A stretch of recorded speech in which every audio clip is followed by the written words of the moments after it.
Il y a quelque chose que personne ne t'a jamais dit sur tes objectifs. Pas ton coach, pas les livres de développement personnel, pas les vidéos de motivation que tu as regardées à 2 heures du matin, qui t'ont donné un peu de dopamine. Ce que je vais te partager aujourd'hui, c'est la vraie raison scientifique, biologique, chimique, cellulaire, pour laquelle tu fixes des objectifs, tu commences fort et quelques semaines ou quelques jours ou quelques heures plus tard, tu abandonnes. Et ce n'est pas parce que tu manques de volonté ou que tu manques de discipline. Ce n'est pas parce que tu n'es pas fait pour ça.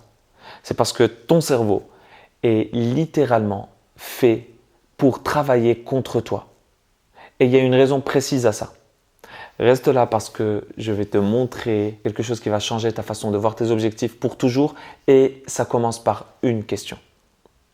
Est-ce qu'il t'est déjà arrivé de faire quelque chose sans effort, sans forcer, sans te motiver, sans avoir besoin d'un podcast de motivation ou de te motiver avant de commencer? Je suis certain que oui. Donc la vraie question, ce n'est pas comment trouver de la motivation. La vraie question, c'est pourquoi est-ce que j'ai de la motivation pour certaines choses et pas pour d'autres? Et j'ai passé des années à chercher la réponse à cette question. J'avais mis en place des routines de dingue. Je dormais à 21h tous les soirs pendant une année. Je me réveillais à 4h30. Je faisais du sport, méditation, des bains glacés. Je pouvais appliquer tout ce que j'ai lu dans les livres de développement personnel qui me disaient de faire. Et pourtant, ma motivation montait et descendait.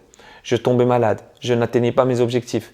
Et je me disais, il y a un décalage, il y a quelque chose, il y a un gap entre ce que j'apprends en théorie et ce que ma vie démontre. Il y a un facteur X qui crée ce gap. Quelque chose que personne n'abordait vraiment. Et ce facteur X, je l'ai trouvé. Je l'ai trouvé avec la combinaison des travaux du Dr John DeMartini, de Joe Dispenza et dans plus d'une centaine de bouquins sur la médecine, les neurosciences, le corps humain, la psychologie. Je vais te donner aujourd'hui en entier ce facteur X. Il y a 2 choses. Numéro 1, ne pas vivre en cohérence avec ce qui est réellement important pour toi. Ce que Napoléon Hill appelait le Chief Aim. Ce que les Japonais appellent l'ikigai. Ce que les Grecs appelaient le télos. Numéro 2, ce sont les mémoires stockées dans ton subconscient qui créent des blocages énergétiques, émotionnels et qui finissent par impacter tes cellules et ta physiologie et ta biologie.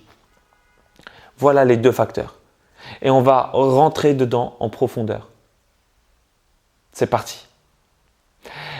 Pour commencer à comprendre, imagine une entreprise. Je vais utiliser une analogie. Dans cette entreprise, il y a un PDG invisible. Ce PDG a des priorités.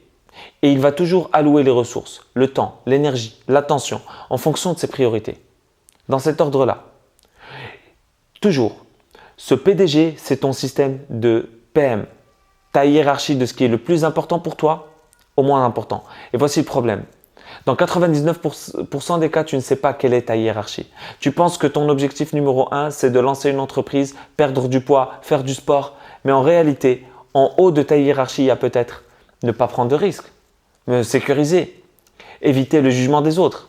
Et ton PDG interne obéit à ces priorités-là, pas celles que tu déclares. Maintenant, écoute bien ce que je vais te dire parce que c'est le cœur de tout. Au niveau de tes PM les plus élevés, les choses les plus importantes pour toi, tu as le plus haut niveau d'ordre, d'organisation et d'attention dans ta vie. Au niveau de tes PM les plus basses, priorité motivation, les plus basses, ce qui n'est pas vraiment important, tu as un grand niveau de désordre et de désorganisation et d'inattention. Et il y a des gens qui me disent en coaching, Simo, je suis quelqu'un de désordonné. C'est faux. Tu es désordonné par rapport à ce que tu penses devoir avoir comme important pour toi. Mais si tu regardes des domaines où tu as de l'ordre, tu as de la constance, de la discipline, c'est là où se trouve ce qui est réellement important pour toi. Parce que tu déclares ce que ta vie démontre. Et à chaque fois que tu te fixes un objectif aligné avec tes PM les plus élevés, quelque chose d'incroyable se passe dans ton cerveau. Il va y avoir un afflux du glucose et de l'oxygène qui augmente dans la région la plus avancée de ton cerveau, ton cortex préfrontal médian. C'est là où se trouve la vision à long terme, la planification stratégique, l'autogouvernance, la résistance à la gratification immédiate. Tu sais, t'auto-gouverner. Tu deviens littéralement plus intelligent, plus stratégique. Tu as une intelligence émotionnelle qui augmente. Tu fixes des objectifs alignés à ce qui est vraiment important pour toi et tu les atteins. Donc, ton estime de toi augmente. À l'inverse, à chaque fois que tu te fixes des objectifs qui ne sont pas alignés avec tes PM, tu actives les parties les plus primitives de ton cerveau. Tu veux le résultat sans le chemin. Tu veux les abdos sans faire les abdos. Tu veux le million sans travailler pour le million. Et tu commences à procrastiner, de l'hésitation, tu abandonnes parce que tu es un humain qui fonctionne de cette manière. Maintenant, laisse-moi expliquer un peu comment ça se passe au niveau biologique. Parce que ce n'est pas juste une question de mindset, c'est une question de chimie, de biochimie. Depuis la cellule la plus primitive qu'on connaisse, l'amibe, jusqu'à toi, il y a un mécanisme universel. En fait, l'amibe, l'unicellule, quand elle perçoit de la nourriture, elle s'ouvre, elle l'entoure. Quand elle perçoit un danger, elle se ferme, se protège. Toi, tu fais exactement pareil. À chaque fois que tu perçois quelque chose qui soutient ce qui est important pour toi, entends par ça nourriture, une opportunité, une personne, un environnement, tu t'ouvres. Et ton cerveau libère de la dopamine, de l'ocytocine, de la sérotonine, de l'endorphine. Ce sont les hormones du bien-être, de l'attachement, de la connexion. À chaque fois que tu perçois quelque chose qui va challenger ce qui est important pour toi, entends par sa menace survie, par exemple une critique, un obstacle, une menace, tu te fermes. Et ton cerveau libère du cortisol, de l'adrénaline, de la noradrénaline, de la testostérone. Ce sont les molécules du combat et de la fuite. Et là, c'est critique. Parce qu'écoute bien, ces deux chimies, si elles sont parfaitement équilibrées, elles créent ce qu'on appelle l'équanimité, un sentiment d'équanimité, la santé, le bien-être. Mais si l'une prend le dessus sur l'autre de manière chronique, c'est là que commencent les problèmes. Un excès de cortisol et d'adrénaline, noradrénaline de manière chronique, ça oxyde tes cellules, ça acidifie ton milieu cellulaire, ça accélère la mort cellulaire, le temps, le aging. C'est là que ton médecin te voit arriver avec des palpitations ou de l'insomnie ou de l'acidité ou de l'anxiété, douleur au dos. Il fait des examens, tout est bon et ne comprend pas pourquoi tu ne vas pas bien. Pourquoi? Parce qu'il traite les symptômes. Il ne traite pas la cause. Et la cause, c'est aussi tes perceptions. Pas que, mais beaucoup tes perceptions. Et là, on rentre dans quelque chose que très peu de gens comprennent, l'épigénétique. L'épigénétique, ça veut dire ce qui est au-dessus des gènes, épi. Ce qui contrôle l'expression de ton code génétique. Et voici comment ça marche. Quand tu perçois plus de soutien, de challenge par rapport à ce qui est important pour toi, tu actives ton système nerveux parasympathique. Ce système, qui fait partie du système nerveux autonome, envoie un signal chimique grâce à l'acétylcholine qui vient se greffer sur les récepteurs de tes cellules et par effet de cascade, ça active des enzymes qui vont modifier des histones, les petites protéines qui entourent ton code génétique. Au sein de ta cellule, de n'importe quelle cellule de ton corps. Ce processus s'appelle l'acétylation et il active certains gènes liés à la croissance et la régénération, la santé cellulaire. À l'inverse, quand tu perçois plus de challenge que de soutien, tu actives ton système nerveux sympathique. Et ça libère du cortisol. Par le même mécanisme, on va créer ce qu'on appelle de la méthylation avec des cascades. Et qui va, elle, désactiver tes gènes et surexprimer d'autres. Et à terme, ça crée la mort cellulaire accélérée. Donc concrètement, tes perceptions modifient l'expression de tes gènes. Ce n'est pas de la spiritualité, c'est de la biologie moléculaire. Et ce qui est encore plus fascinant, c'est que ce code génétique peut se transmettre. Si tes parents étaient anxieux, ils t'ont peut-être transmis un code génétique avec des gènes qui s'expriment beaucoup plus au niveau de l'anxiété. Et si toi, par tes perceptions, tu continues à surexprimer ce gène, tu continues le cycle. Mais si tu changes tes perceptions, la racine de la mémoire, tu changes littéralement l'expression de ces gènes. Est-ce que tu comprends vraiment pourquoi la vraie solution n'est pas de te motiver davantage? La vraie solution, c'est de modifier tes perceptions. Parce que c'est le seul truc sur lequel tu as du contrôle. Donc maintenant, la question que j'ai à te poser. Pourquoi est-ce qu'on a des perceptions déséquilibrées? D'où ça vient? J'ai un mot pour ça. Je l'appelle un voile, V-O-I-L-E, vision obstruée, inhibant la libre évolution, ta libre évolution. Un voile, c'est un souvenir déséquilibré stocké dans ton subconscient. Un événement de ta vie que tu as perçu soit uniquement de manière positive ou plus de manière positive, sans voir le côté négatif, soit uniquement de manière négative ou plus négative, sans voir le côté positif. Et ce souvenir déséquilibré, il est là, dans ton subconscient. Il dirige tes décisions, tes comportements, tes réactions, sans que tu t'en rendes compte. Et pilote automatique, avant même que tu en sois conscient, avant même que tu sois conscient de tes actions, de tes neurones moteurs qui vont agir.